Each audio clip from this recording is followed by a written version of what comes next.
તો hello friend, જો આપણે કામેથી આવી ગયા છે અને આજે શીતલનો મને ફોન આવ્યો તો હું કામ ઉપર હતો કે આજે હું બનાવવાનું છે. તો હું તમને બતાવું કે આજે હું બનાવવાના છે. અમે કોબીનો ડરો બનાવવાની છે. તો અહીંયા છે કોબી, લેટસ, આ ચિકનની વિંગ છે અને આ હાડકા વગરનું ચિકન બ્રિસ્ટ અને આમાં છે મસાલો લેસ્ટરથી છે ને તે જે મસાલો લાવ્યો છે ને એ છે. અને આપણે અહીંયા હર્બલના સોસ ને અહીં ટમેટા કેચઅપ ને બધું લઈ આવ્યા છે. તો બનાવીએ પછી તમને બતાવું. તો ચલો, આપણું ચિકન કટિંગ થવા માંડ્યું છે. તો કટિંગ થઈ જાય પછી તમને બતાવીએ. તો આ ચિકન અમે મૂકી દીધું છે બાફવા માટે કરીને. એનું બનાવવાનું છે સૂપ. તો એમાં હળદર ને નમક નાખી દઈ અને આ બ્રેસ્ટ છે ને એનું વ્રેપ બનાવવાનું છે. તો એ કટિંગ કરી નાખ્યું છે. તો આને કટિંગ કરી નાખીએ. તો આ ચિકનને લોટમાં છે ને તળવાના છે. એ તળાઈ જાય પછી તમને બતાવો. અને આ વ્રેપ માટે કરીને લેટસ છે. તો ચાલો, એમાં છે ને હવે થોડુંક નમક નાખી દઈએ. આમાં થોડુંક તેલ નાખી દઈએ. આ થોડુંક ઓલું નાખ્યું છે મરી પાવડર અને આ નાખી છે હળદર. તો હવે એને છે ને બફવા માટે મૂકી દીધું છે. બફવા જઈએ પછી બતાવો. તો ચાલો, આપણું બધું છે ને ચિકન ને બધું રેડી થઈ ગયું છે. તો હવે તળવા માટે કરીને તેલ મૂકી દીધું છે. હવે અહીંયા મેં સૂપ માટે કરીને મેં છે ને ત્યાં કોબી મોરી લીધી છે અને આ લેટેસ્ટ વ્રેપ માટે કરીને રેડી કરી નાખી છે. તો આમાં આપણે અદરક લસણની પેસ્ટ નાખી દઈએ. એમાં છે ને થોડુંક તેલ નાખી દઈએ અને એટલું થોડુંક એમાં નમક નાખી દઈએ. તો ચાલો, આપણું ચિકન તળાવવા મૂકી દીધું છે. વિંગ્સ, આ લોટ છે. જો આ છે ને લોટ અમે લેસ્ટરથી લાવીએ છીએ. Chicken leg piece. તો આમાં છે ને અડધી ચમચી જેટલી ગરમ મસાલો નાખી દીધું છે. અને આ છે રેડ ચીલી પાવડર. તો એ પણ પોણી ચમચી જેટલું નાખ્યું છે. આ છે ચીલી ફ્લેક્સ. તો થોડાક ચીલી ફ્લેક્સ નાખી દઈએ. તો આપણા વિંગ્સ તળાઈને રેડી થઈ ગયા છે. જો કેટલા મસ્ત તળાઈ ગયા છે. ઢકટા જ છે. અને આ આપણું મેરીનેટ થઈ ગયું છે વ્રેપનું. તો બીજો ગાણો ચાલુ થઈ ગયો છે તળાવવાનો. આ સટણો આવતાકને લઈ લીધો. અમે મહેનત કરી છે ને આ ખાવા પણ માંડ્યો. જો કેવું લાગે છે? ટેસ્ટ કેવો છે? અરે, ચિકન કોટેજ કરતા પણ બેસ્ટ છે. એમ ને? હા. હા, તો આપણે ચિકન કોટેજ તું કરી નાખીએ આપણે. હાલો, પિલિંગ રોડ ઉપર. તો આપણું ચિકન બધું છે ને તે આ વિંગ્સ અને આ સ્ટ્રીપ તૈયારી છે. બળી ગઈ થોડીક. તો એ રેડી થઈ ગયું છે. અને અહીંયા વ્રેપનું ચિકન પણ રેડી થઈ ગયું છે. અને આ છે ને તે તેલને આપણે મેં ઓલું એક રીલ્સ જોઈ હતી કે આમાં કોર્નફ્લોર નાખી દઈએ ને તો ક્લીન થઈ જાય. તો આપણે હાલો ટ્રાય કરીએ.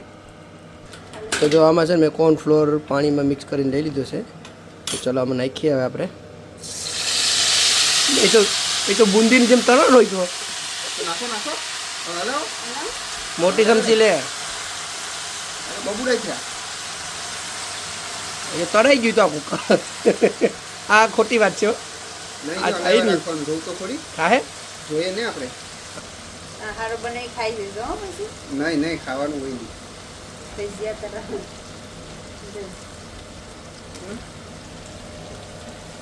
આ ખોટી વાત છે. જો આ હાસી વાત નથી. તો ચલો, હવે છે ને તે આપણે આ રેપના રોટલા છે ગરમ થાય છે. એ ગરમ થઈ છે. તેલ બેલ નાખવું પડે? ના, આમાં જ. તેલ નાખી દે. તો ચાલો, બે કૂકને લાગુ પડાવી દીધા છે મેં રેપ બનાવવા માટે કરીને. આ એક આનો જ બનાવીને એક આખો હા, ને બે એલાનો બનાવીને. તો આમાં મિક્સમાં મૂકીશ. મિક્સમાં હવે મુકાઈ ગયું છે લેટસ. મોટો રોટલો બનાવે છે. આમાં મિક્સ બધી આ મિક્સ. હવે ડુંગળી નાખી.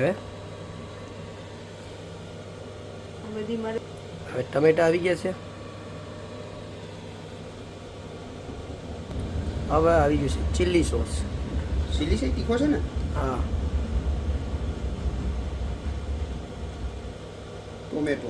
આ ટમેટા કેચઅપ. તો એ તો હું અને કેમ કે આ છે રોટલામાં માયોનેઝ.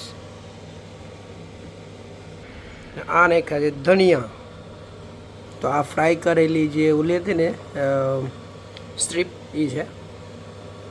હવે એને ટાણ વાળી દેવાનો રોટલાને.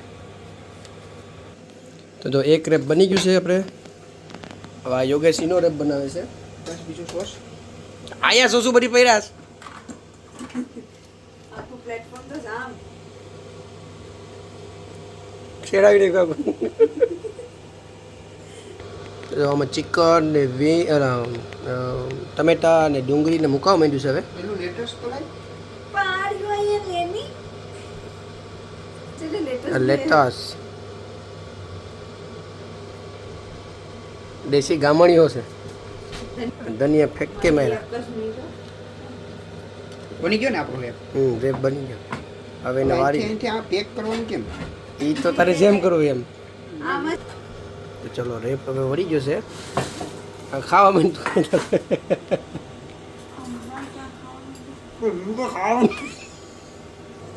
ચાલો આ ત્રીજો હવે આ મારા ભાગનો બને છે. આ સોસ નાખે ને તમે નાખી દે હા ચીલી સોસ. આ છે ચીલી સોસ. આ છે માયોનેસ. આ છે ને ગાર્લિક વાળો છે. તો બધા સોસ નાખી દીધા છે હવે એમાં. હવે ચિકન મુકાઈ ગયું છે હવે. હવે મુકાઈ છે ડુંગળી. હવે ડુંગળી મુકાઈ ગઈ છે. હવે લેટેસ મૂકી દઈએ. તો ચાલો ટમેટા મુકાઈ ગયા છે હવે. અને આ થોડાક ધનિયા નાખી દઈએ આપણે ઇન્ડિયન સ્ટાઇલમાં. બાસ કેસી નાખતો છે. હવે એમાં નાખી દીધું છે માયોનેસ. આ એમાં નાખી દીધું છે કેચઅપ. તો ચલો હવે આપણે રેપને છે ને રોલ કરી દઈએ. કેમ બોલવાનું? એ તો કેટલું મસ્ત રેપ બની ગયો આપણો. ખાઉસ? મારે હમણાં ખાવું ને. તો જો ઉપર ઓલાને છે ને તે ચટણી બનાવવાની છે ને તે એના માટે કરીને મેં ડુંગળી મૂરવા મૂકી દીધો છે. અને હવે એમ બનાવી છે સૂપ. હવે સૂપનું બધું રેડી કરી નાખ્યું છે. તો તપેલું મૂકી દીધું છે સૂપનું. તેલ ચેક થઈ ગયું. જો ટેલે આવે છે ને તે થઈ ગયું છે. આ નાખી દીધા અદરક અને ગાર્લિકને ચોપટ કરેલા. તો આ છે ને તે કોબી અને ગાજર મોડેલું હતું એ નાખી દઈએ.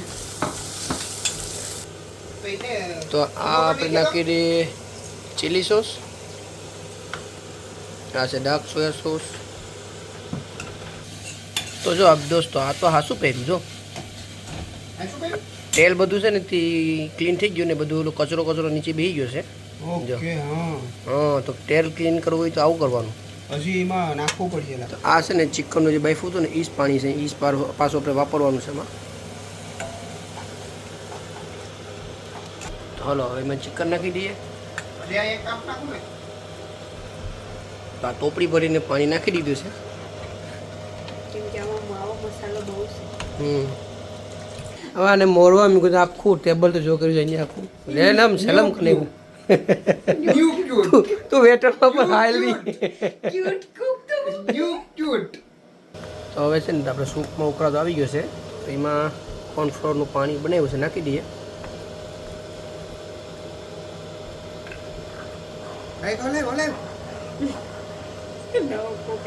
તો આપણું સૂપ બને રેડી થઈ ગયું છે. તો એના ઉપર આવે છે ને તે કોબી અને ગાજર જે રાખ્યું હતું એ નાખી દઈએ. તો ચલો ફાઇનલી બની ગયું છે. તો એમાં ધનિયા થોડાક છાંટી દઈએ ઇન્ડિયન સ્ટાઇલનો. તો ચલો આપણે છે ને ચટણી બનાવવાની છે. તો એના માટે કરીને ટમેટાને મૂકી દીધા છે શેકાવા માટે કરીને. તો શેકાઈ જાય. અને ગાર્લિક 2 વસ્તુ મૂકી દીધું છે. એક મરચું પણ મૂકી દીધું છે. તો ચલો ફાઇનલી બધું આવી ગયું છે. સૂપના 2 પાયલા છે, સોસ છે, પછી રેપ છે અને ચિકન છે. ચાલો હવે ખાઈ લઈએ. ચલો આપણા છે ને તે હવે ટમેટા શેકાઈને રેડી થઈ ગયા છે. તો આમાં અમે છે ને તેની સાઈલ કાઢી નાખી છે. અહીંયા ડુંગળી પણ રેડી હતી અને અહીં ધાણા છે. તો ચાલો એને મિક્સ કરી નાખીએ ને પછી તમને બતાવું. તો હવે છે ને આને મિક્સીમાં ભડી લઈએ આપણે. ટમેટું છે, મરચું છે ને આમાં ગાર્લિક છે. તો આ બાઉલમાં બધું મિક્સ કરી નાખીએ. ડુંગળી ને ટમેટું ને આ ધાણા ભાંજી ને બધું. આમાં થોડુંક નમક નાખ્યું છે. પછી પાછું આખીને નમક નાખવું પડીએ.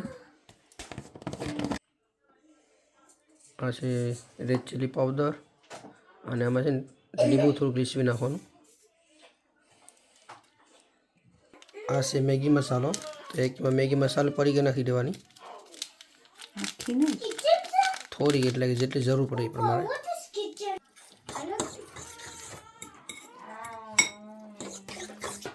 તો જો આપણી ચટણી બનીને રેડી છે. તો આને ડબ્બામાં ભરીને મૂકી દઈએ ફ્રીજમાં. જ્યારે જરૂર પડે ત્યારે ખાટી જવાની.